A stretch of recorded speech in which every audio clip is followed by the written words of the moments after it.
پر یہ احسان و کرم ہوا کہ اس نے امن و امان کے ساتھ اس خطے کے اندر، اس غیر علاقے کے اندر ہم سب کو پرسکون طریقے پر یہاں ہونے کی توفیق نصیب فرمائی اور یہ موقع بخشا۔ اللہ رب العزت ہماری زندگی میں بار بار اس دن کو ایسے ہی امن و سکون کے ساتھ لائے۔ عزیزان گرامی، اللہ رب العزت نے ہم کو دو خوشی کے موقع فراہم کیے ہیں۔ پہلا موقع جو 2 مہینے قبل گزرا، جو کہ رمضان المبارک کے روزے، اس کی تراویح، اس میں تلاوت کلام اللہ کے عوض ہم سب کو خوشی کا موقع ملا۔ اور دوسرا یہ آج کا دن جو سیدنا حضرت ابراہیم علی نبینا علیہ الصلوۃ والسلام کے فضیل ہم سب کو حاصل ہوا۔ عزیزان گرامی، سیدنا حضرت ابراہیم علی نبینا علیہ الصلوۃ والسلام وہ شخصیت ہے کہ جن کے متعلق اللہ رب العزت نے ارشاد فرمایا واتخذ اللہ ابراہیم خلیلا، کہ اللہ رب العزت نے حضرت ابراہیم علی نبینا علیہ الصلوۃ والسلام کو اپنا خلیل بنایا ہے، اپنا دوست بنایا ہے۔ آپ کو امام التوحید بھی کہا جاتا ہے کہ آپ نے توحید کے لیے وہ قربانیاں دی ہیں جس کی نظیر، جس کی مثال کوئی پیش نہیں کر سکتا۔ اگرچہ تمام انبیاء کا، تمام نبیوں کا، تمام رسولوں کا مشن ایک ہی ہے، کلمہ اللہ کو بلند کرنا، لیکن خصوصی طور پر حضرت ابراہیم علی نبینا علیہ الصلوۃ والسلام کی جو قربانیاں اس سے متعلق ہیں وہ کسی اور کی نہیں ہیں۔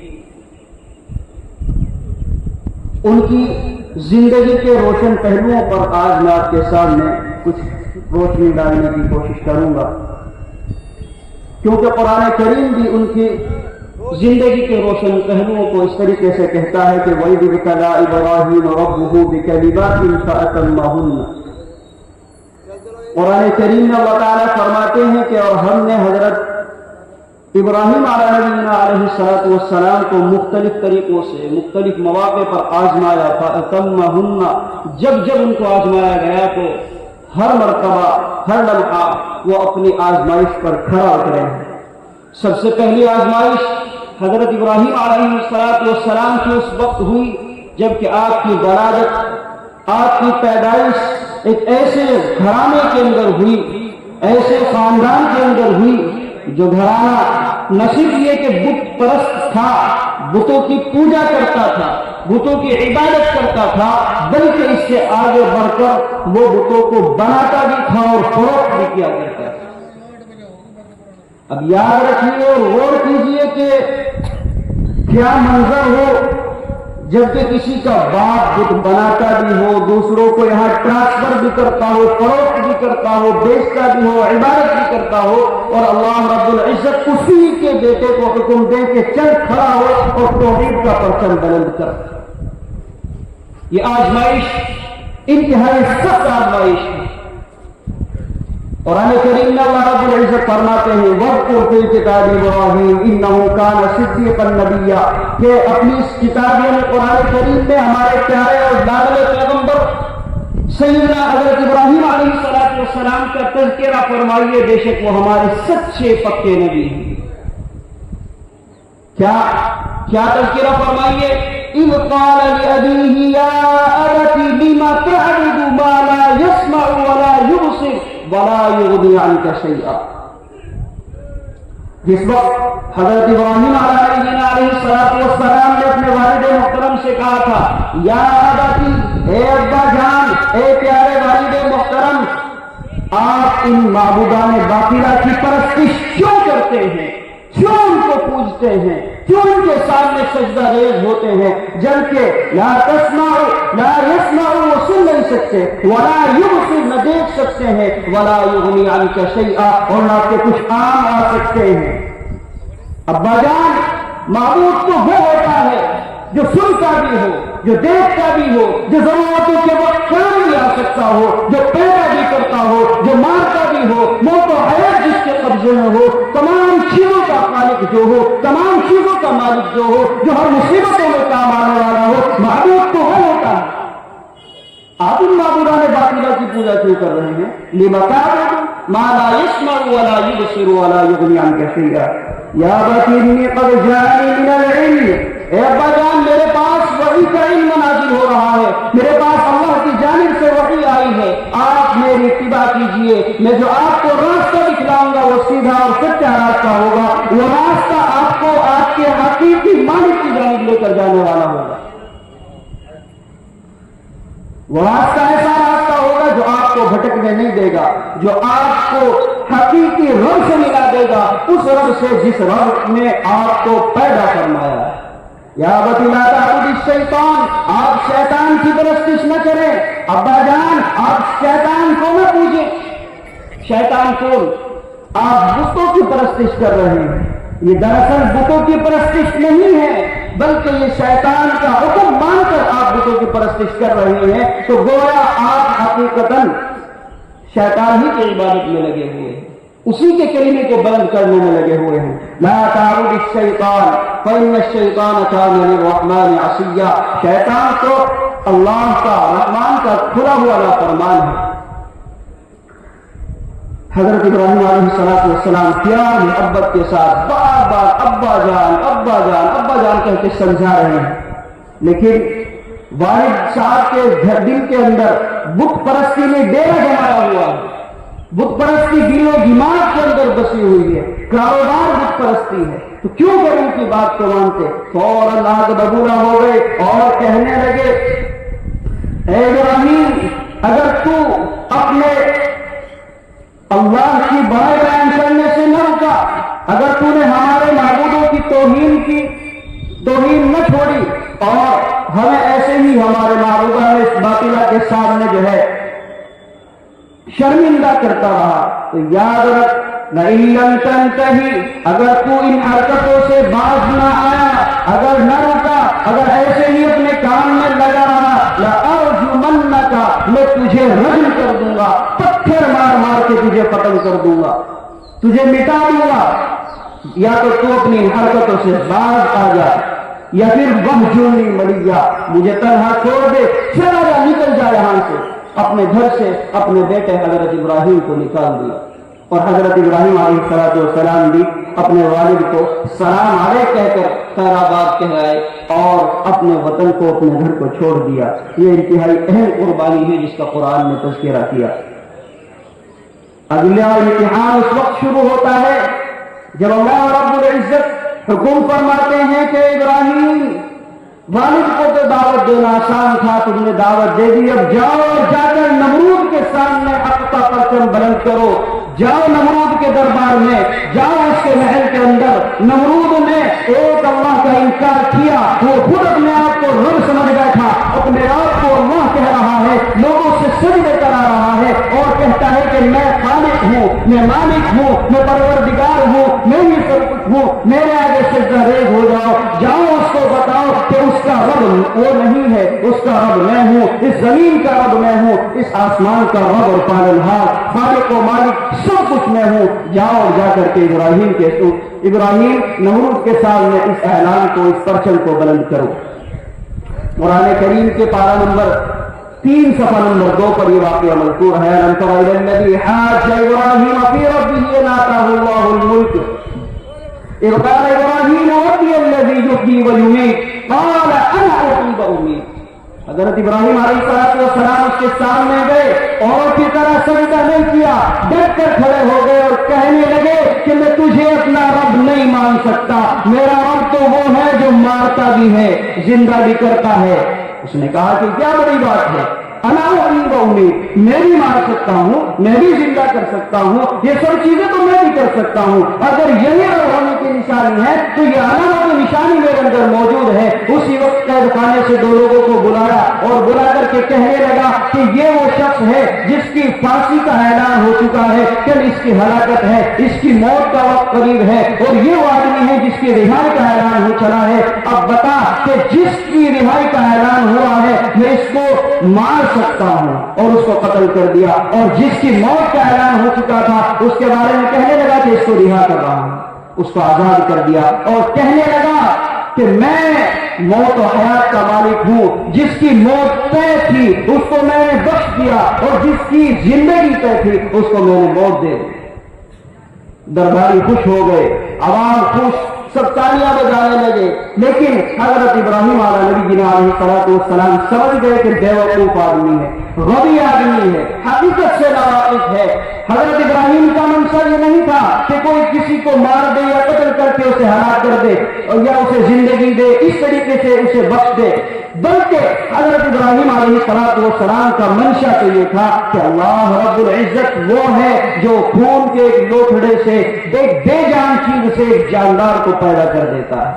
تیرے اندر یہ سکت ہے وہ کر کے دکھا۔ بہرحال نہیں مانا۔